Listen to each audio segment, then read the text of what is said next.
Praise the Lord. आइए हम सर्वों को झुकाते हैं प्रार्थना करते हैं।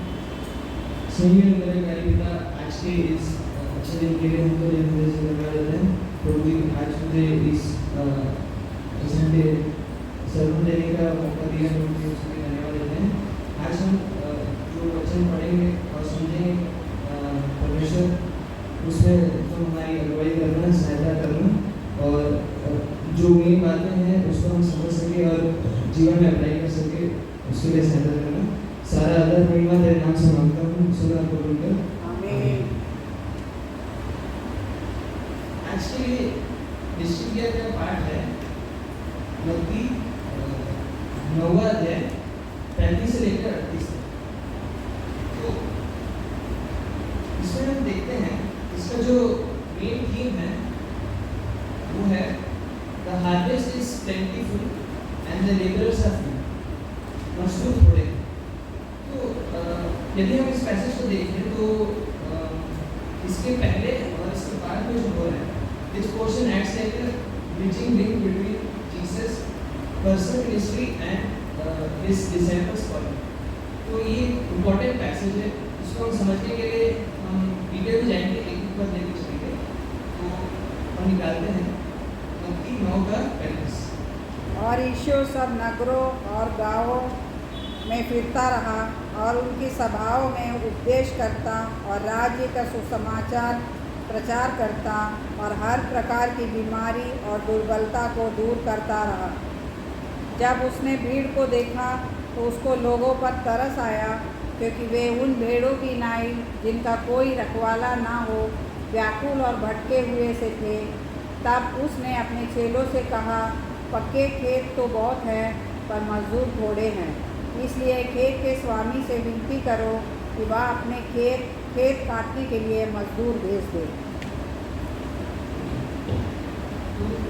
35वां पद में देखते हैं यीशु मसीह सारे नगरों और गांवों में जाके प्रचार कर रहे हैं, लोगों से मिल रहे हैं और लोगों की मदद कर रहे हैं।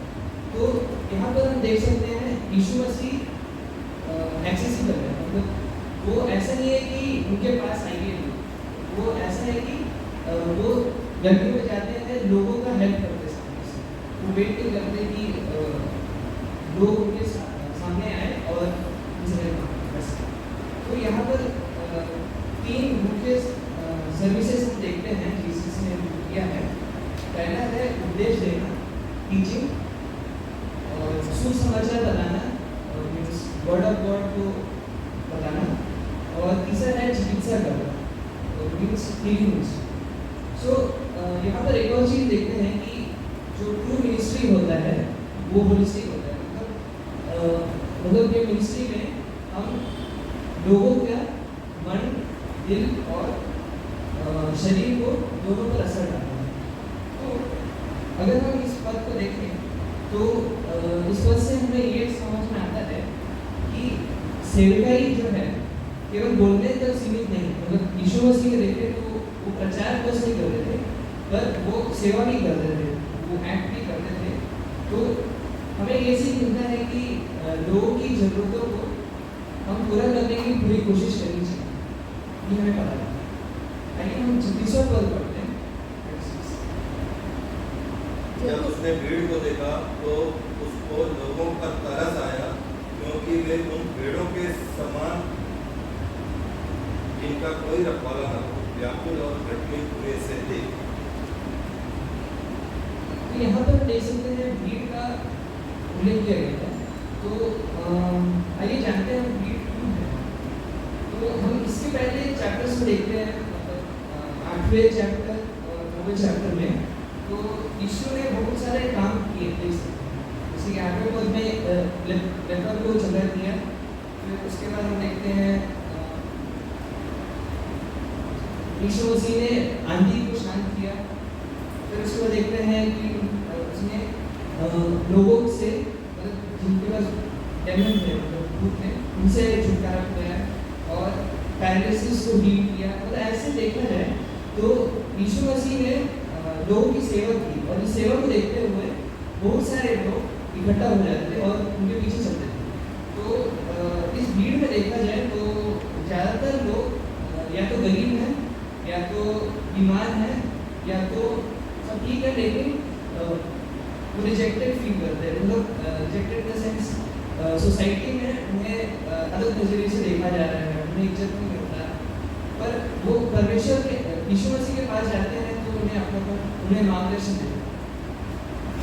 तो हम देख सकते हैं यहाँ यीशु मसीह भीड़ को बाहरी तरीके से नहीं देख रहे हैं, बाहरी तरीके से भी देख रहे हैं, प्लस वो अंदर की स्थिति भी जान रहे हैं, तो उनके मन में क्या चल रहा है।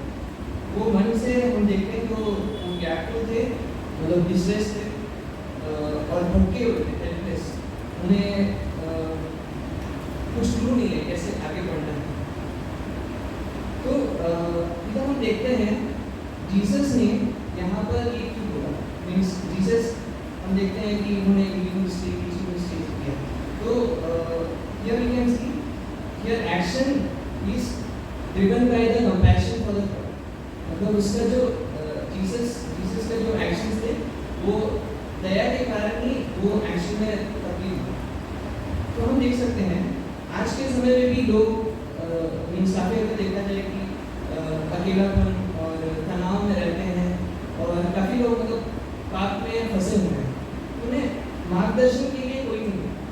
तो मार्गदर्शन के लिए लिखा गया चरवाहे के बिना भेड़, यही दर्शाया है कि मतलब वो लोग बिना कोई गाइडेंस के, बिना कोई प्रोटेक्शन के और सेंस ऑफ डायरेक्शन कुछ पता नहीं है, न्यूलेस है, लेकिन ये भीड़ में प्रोटेक्शन है कि ये भगवान के प्रचार को ग्रहण कर सके। They are ready to receive the word of God, but उतने लेबरर्स नहीं। तो यहाँ देख सकते हैं इधर एक और मोरल मिलता है इससे कि हम दूसरों की आत्मिक दशा देखकर संवेदनशील बनना सीखना चाहिए। मतलब दूसरों के जो तनाव है या कुछ सहायता चाहिए तो उनकी हेल्प करने को सीखना है। सैंतीसवां वर्ड अपने तब उसने अपने चेलों से कहा, पके तो बहुत है और मजदूर थोड़े हैं।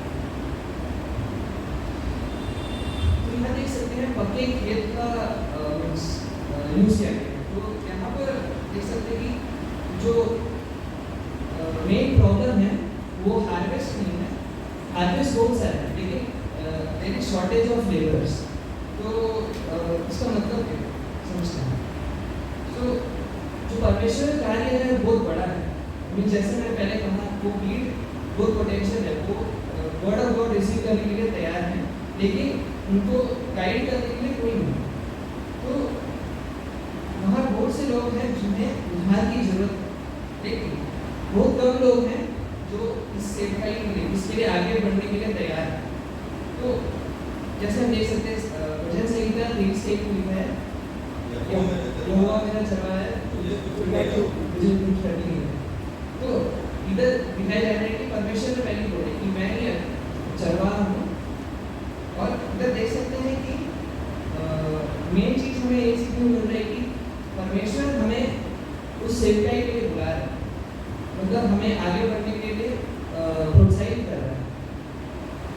हमें पोटेंशियल दिया गया है, हमें काबिलियत दिया गया है, बस हमें आगे बढ़ने की देनी है, हमें पता चलता। आइए हम आखिरी पद देखते हैं।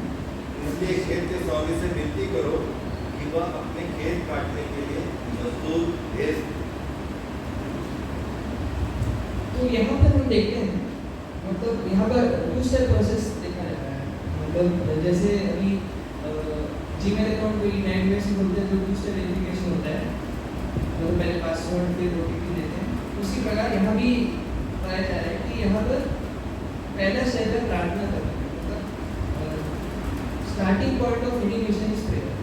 सो यहाँ पे प्रेयर करने को यीशु मसीह क्यों बोल रहा है, मतलब ये नहीं है कि परमेश्वर पता नहीं सब हो रहा है, लेकिन हम ये देख सकते हैं कि ये कहना चाह रहे हैं कि यहाँ जरूरी नहीं है कि आप ही सब काम करो, बल्कि परमेश्वर से प्रार्थना करो और उनके रिप्लाई का वेट करो। और ये सेकंड स्टेप है टू बी प्रिपेयर, मतलब तैयार रहना, क्योंकि देखा जाता है कि we don't choose it but God sends it. तो हम चूज नहीं करते लेकिन गॉड सेंड करते हैं।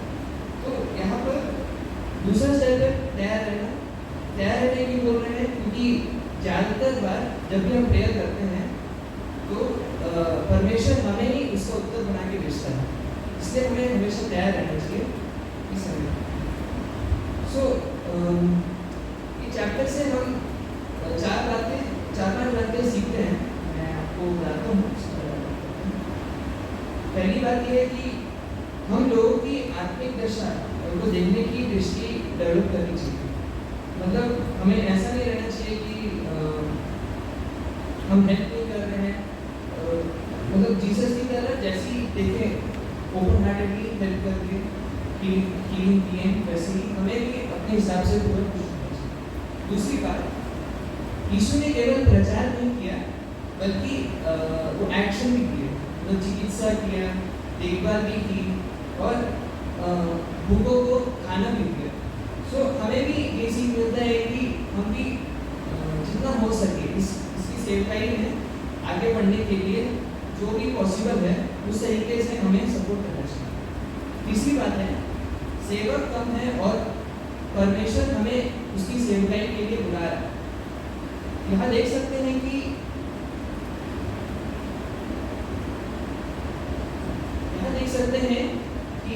परमेश्वर में सेवकाई के लिए बुला रहा है।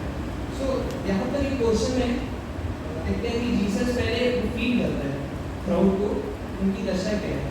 फिर वो जैसे हम आखिरी वर्ष देखते हैं, वो डिसाइपल से ही बोलता है कि ये ऐसा दशा है, तुम प्रेयर करो और वेट करो टाइम। और आगे चैप्टर्स में देखते हैं तो यीशु मसीह ने 12 चेलों को नियुक्त किया, सिलेक्ट किया। सो हमें भी यही जर्नी के लिए तैयार कर रहा है कि हम भी भीड़ को देखें, मीन्स हमारे आसपास देखें, प्रेयर करें और रेडी रहें। ये जर्नी पर बात करें। और आखिरी बात यह है कि प्रार्थना करें और तैयार रहें। आप ही प्रार्थना के उत्तर हो सकते हैं। तो इसी प्रकार मैं इन वचनों से विराम देता हूँ।